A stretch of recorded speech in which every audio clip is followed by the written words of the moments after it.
Today I'm going to go over the patch notes that I'm very excited about. I'm not going to cover the new Spellslinger because I'm just going to save that for when he comes out. I'll probably make a deck profile and play a few games with him when this actually drops. So we're going to get the new D&D set. It's going to be 41 cards, it looks like. We now know how the ladder system is going to work. So everyone except for Bronze and Play League are just going to drop back one rank. So if you're Mythic, you'll just go to Diamond. If you're Diamond, you go to Platinum. If you're Platinum, you go to Gold. If you're Gold, you go to Silver. Silver to Bronze.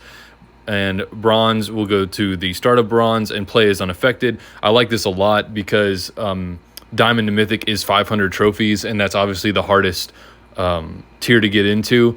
So I really like that if you're Mythic, you're only going to be reset back down to Diamond. I like that a lot. There's a lot of games that they reset harder than that, and you just have to grind so much to get back to where you were, and I'm not a big fan of that. Like, I'd rather just get to Mythic in 1 to 2 days and then have fun in Mythic, especially because I'm making content, so I don't want to have to like try and be a spike the entire season, you know? So there's going to be an event. This is from now until 5 p.m. Pacific time, September 16th. You have a chance to play in an event, and you can everyone can get this land.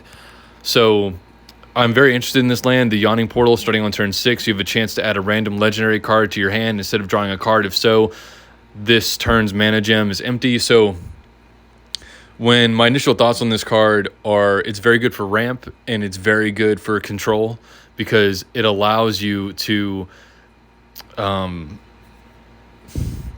have bombs in your strategy without having to sacrifice the room for answers in your main deck. So in other words, like if I'm playing Teferi or I'm playing Jace or let's even say something like Kiora, for example, I can just fill my deck with more like halting aggression, dealing with mid-range decks, and then Kiora will get a powerful card when she gets to 10 mana, 15 mana, 20 mana, and then every time this hits, I'm just getting a legendary creature. Most legendary creatures are pretty good. So it makes decks that can that have a longer game plan, have more threat density, but without sacrificing the card slot. So I think that's very interesting. I like this card a lot. Okay, so we'll get into the Spellslinger changes. So Liliana was apparently just rampant in the lower ranks, and they didn't like that. So they nerfed Liliana's health from 24 to 23 and changed Liliana's Goliath to be a 4/2. I don't know how much I like this. I understand that if you're free to play or you don't play that much, that it could be obnoxious just constantly seeing Liliana, and it could be just very hard to deal with creatures with Relentless if you don't have the proper cards to do so. So I understand their reasoning.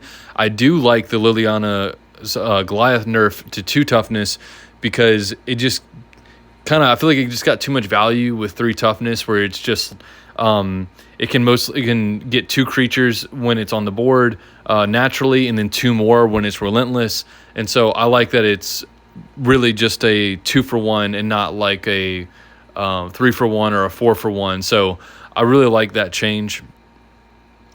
All right, now the part that made me a little giddy here. Okay, so Chaos Lightning is now 5 cost. That is a fantastic change. Like I've said in other videos, I think this card was the most powerful card in the game by a significant margin. Now it only costs 5, or now it costs 5 and not 3, so they can't pop off quite as easily. They get the discount, and this still costs 3 and not 1, which was kind of insane before.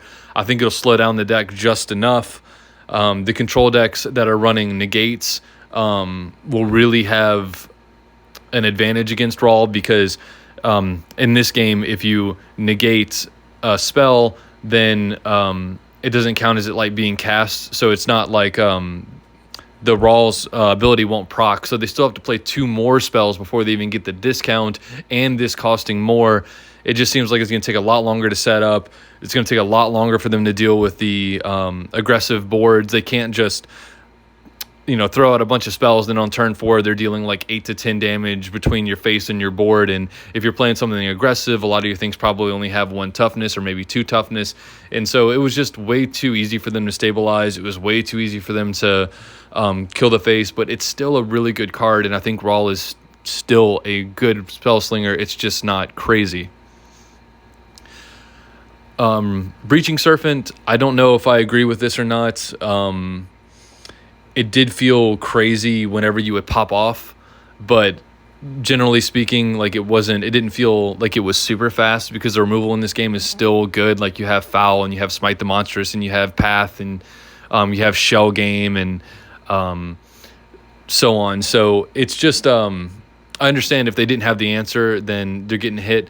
Changing it to a 6/6 on top of that, instead of it being a 7/7, that's a pretty big nerf. It could be some form of future-proofing, because there could be more blue decks that like spam blue spells, or as the blue spell pool gets larger, this card could be a problem in the future. I understand the nerf. I don't know if it's necessary. It's a fine nerf. I'm not mad or anything like that. But I would much rather them do things like nerf Chaos Lightning and then see if that alone is good enough of a nerf, instead of like stacking multiple nerfs just to make sure that it's not good enough. I'd rather take a slow and steady approach than just potentially nerf a deck too much, if that makes sense to you guys. Figment, look, Figment's one of my favorite cards. 3-drop, 3/2 now instead of a 3/3. I understand it was probably a little too strong, being able to 2-for-1 early if you drop it on turn 1 by either drafting with a Scepter or Anticipate if you're going second or whatnot. So I completely understand the card probably was too strong. I'm a little sad to see it nerfed, but I totally understand, and it's probably just healthier for the game. I do not understand this. I think Black was completely fine with having a 5-drop 5/5 that gave something -2/-2. Maybe they felt like it was too dominating in tandem with Relentless decks, because the Relentless guys are just coming back, getting more card advantage. This thing comes down and maybe -2's the one card that could kind of stabilize the board. Maybe they thought it was just too much of a hit. They did increase the power to 6, so there is that. But again, I don't know if that's necessary. Reducing Liliana's health by 1 and changing Goliath might have been good enough. See, I'd rather this guy just be left alone and see if that was enough for Liliana to be taken down a couple of pegs, right? All right, and the thing I'm funnily happy enough about is fixed a bug where cards dragged away back to hand or played anyway. Hallelujah. You guys have seen that happen to me so many times. It's so frustrating. I'm so glad that's going to be gone. And the other meaningful one is fixed a bug where Ashiok's Weave Nightmare's ability sometimes fails to attach a Nightmare when the deck has 10 or fewer cards left in the deck. Obviously, the other ones are important, but those are very obviously just, you get an error message and all your cards disappear. That's very obviously just not supposed to be in the game. That actually happened to me when I was playing Domri for a video, and I had to stop recording that game. So overall, I'm extremely happy with this patch. I think it will allow for more diversity in the meta. I think Control and Ramp decks are going to get a boon with the Yawning Portal. I think Rawl is still good, but it won't be so dominating in Mythic Ladder. Let me know what you guys think about this patch in the comments. This seems like a really positive direction for the game, and I'm happy to see it. And I'll see you guys tomorrow.